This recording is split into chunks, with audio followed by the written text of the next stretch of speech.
Hey guys, look who's back in the studio today. Hey! Socially distant, of course, but we thought that this was such a popular topic on our Instagram Live that we would make a video of your hormones and your skin decade by decade. I mean, your skin is just at the mercy of your hormones, right? I know, we girls are so unlucky sometimes.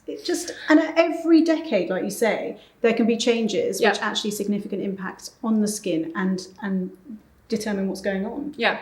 So let's break it down, starting off with the teens. Over to you. So teenage years, right? I mean, as if life wasn't difficult enough, but you switch on those sebaceous glands with your hormones at puberty and yeah, and this is, I think, the one time where actually men and women, girls and boys, suffer pretty much the same. True. So about 80 to 85%. I mean, it's massive. Yeah, right? it's normal. In Western society, it is normal. It's normal, but it doesn't mean you have to deal with it and live with it like that. Exactly. So you can definitely sort it out. But yeah, 80 to 85% of teens will have some degree of acne. And like you said, it's all those sort of hormonal fluctuations that really start to switch everything on. Yep. So oil glands get switched on, and the bacteria that colonize the skin, particularly in the area of the oil gland, start to change. We get P. acnes, or C. acnes as it's now called. It's been rebranded. Start to, kind of get into the microbiome. And if you're unlucky, the wrong type of C. acnes for your genetics will start to cause comedones, inflammation. Boom, you've got acne. But it's just all about that oil production, isn't it? And unblocking the pore. And that's why whenever you're thinking about treating it, that's really where you need to get down and start to change it. Yeah. I think it's also difficult because it's often a time, not a generalization for everyone, but it's often a time where not that much focus is on self-care and cleanliness. Do you know what I'm saying here? So often, the cleansing routine, the skincare routine, it may go out of the window a little bit. Not for everyone, but for some. Yeah. And I think it's easy to make assumptions about what people know how to do, like the basics. Like, how often do you see someone for the second time with their teen and realize that maybe the clarity on the cleansing, the simple stuff, wasn't quite there? It's tough. I see so many teens. And often I have parents with their head in their hands. I'm like, so are you cleansing twice a day like we talked about? And the teen is like, no, I'm not doing it. And literally the mother's like, but I bought the products. They're on your shelf. I've practically opened them for you. But it's hard, isn't it? Getting up early in the morning is not something that's natural for teens. And then trying to do a skincare routine as well before you get to school or college. Like, it's difficult. So I think the key thing is to have that conversation. What are we going to put in here? What do we agree? When is the time to commit? And as you rightly point out, mornings may not be it. So oftentimes a single step nighttime routine, maximum impact is the way to go. And that way you're not setting them up to fail. I actually always set that sort of expectation. So I'm often like, so tell me a bit about you. Are you somebody that likes to spend a lot of time in the bathroom? Are you not? What sort of thing can we expect? Because there's no point me giving you a hugely involved skincare routine if actually it's not going to get done. So I think you're right. Set those sort of boundaries at the beginning. Yeah, expectations managed.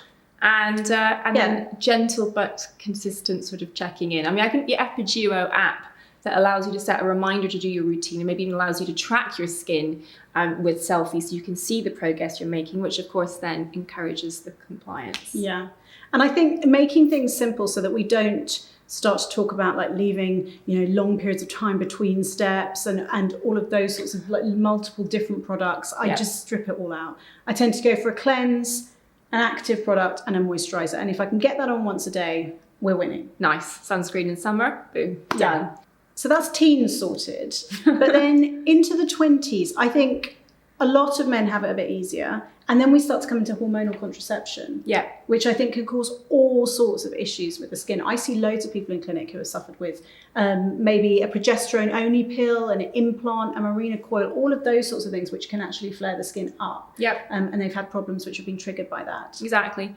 And period delay pills and morning after pills. So I think anything that's progesterone predominant will tend to reflect what normally happens in the second half of your cycle just before you come on. So if you're prone, as 70% of women are, to premenstrual blemishes of some sort, we call it physiological acne, then you are more likely to have problems, even with the Mirena coil, which has a tiny amount of progestogen, which is meant to just act in the environment of the womb.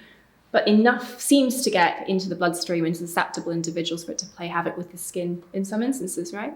Yeah, I think you do have to think carefully if you're blemish prone about what sort of contraception. And there are so many other things coming into play. So it's not just the skin, but something like a combined oral contraceptive pill or even a copper coil, which has got no hormone, can be actually good choices for people who are blemish prone. And then coming off the pill. So not an uncommon scenario. Someone's maybe considering getting married and thinking about conceiving for the first time. And they've often been on the pill. I'm talking about the combined pill in this instance, maybe since their teens, not really kind of recognizing what it's been doing for their skin into their 20s. And then they come off the pill and boom, pimple city. Pimple city. No, this is common. I know. And often people are just put on it by their GP with a little bit of acne, like you said, and they just don't know what their skin was going to do anyway. So if you have been blemish prone and you've been on the pill for ages, just think carefully, get your skincare sorted before you actually take the step and come off the pill. Yeah, timing's everything. And as if getting spots from your contraception isn't bad enough, what about if pigmentation raises its pesky, annoying, is that something on your face, head? That is really difficult. So pigmentation that comes from the pill, melasma, is tricky because even when you stop the pill, it may not be something that totally goes away, but you can treat it with various different things, including really good sun protection. Yes. So I think it is worth stopping the pill in context of it suddenly coming on in association with starting it. But certainly for those who've had it as a long-standing thing, oftentimes it won't make much difference. And it can be either the estrogenic or the progestogenic component. It isn't just associated with one of them. So just to be conscious of it, I think if your skin is already pigmentation prone and you're thinking about the pill, it's something else to consider. It's a minefield. So your 30s. We're being very top line about this, but you get where we're going with it. So you're off your pill and you're thinking about pregnancy. Now, key is the P part. So the pregnancy is a progestogen positive state. So guess what? First trimester, boom, pimples again. So it's not uncommon to break out in the first trimester of pregnancy. And then if you've had to go to, extra measures, for example, with IVF, again, progestogen can be part of the IVF cocktail. Again, troublesome skin issues, not just blemishes, but pigmentation can raise their heads, right? Yeah, I mean, pregnancy can be quite an active time for some women. The good thing is for some, it can actually get quite a lot better. So I've got a few patients where actually their acne has been really, really calm through pregnancy, but it's definitely one to watch out for. And I think that the key thing is just to plan any changes in advance. So if you're planning to come off the pill, make sure you have a pregnancy appropriate skincare regime going on if you do have a history of acne or pigmentation, in fact, because again, melasma in the first trimester of pregnancy can raise its head again. So hence the term mask of pregnancy. So something to watch out for. I mean, you're still not safe in your 40s and 50s, right? Because actually then there's menopause.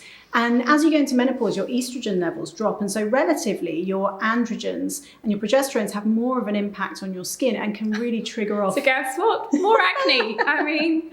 Yeah. And then there's all the HRT. So lots and lots of different types of regimes. People might be on testosterone because they're feeling really tired. They're losing their libido. And that can trigger things off as well. Yeah. It can trigger facial hair. It can trigger spots. And it can be problematic. I know. And then the simple fact of losing your estrogen, of course, accelerates the aging process with 30% loss of collagen in the first 5 years. So something to be really considered when it comes to how you put together your skincare plan for 50s and beyond. So 52 is the average age for the menopause. But of course, the sort of perimenopausal period is frequently years before that. So retinoids, vitamin C, sunscreen, you know the drill, guys, but really is something to think about as you head towards, I think, your sort of mid to late 40s.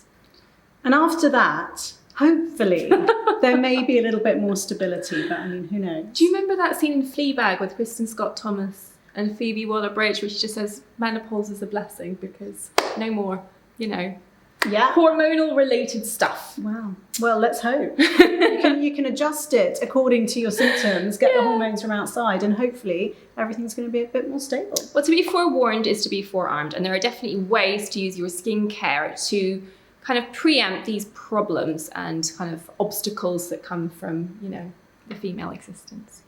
Anyway, hope that was helpful, guys. Bye for now.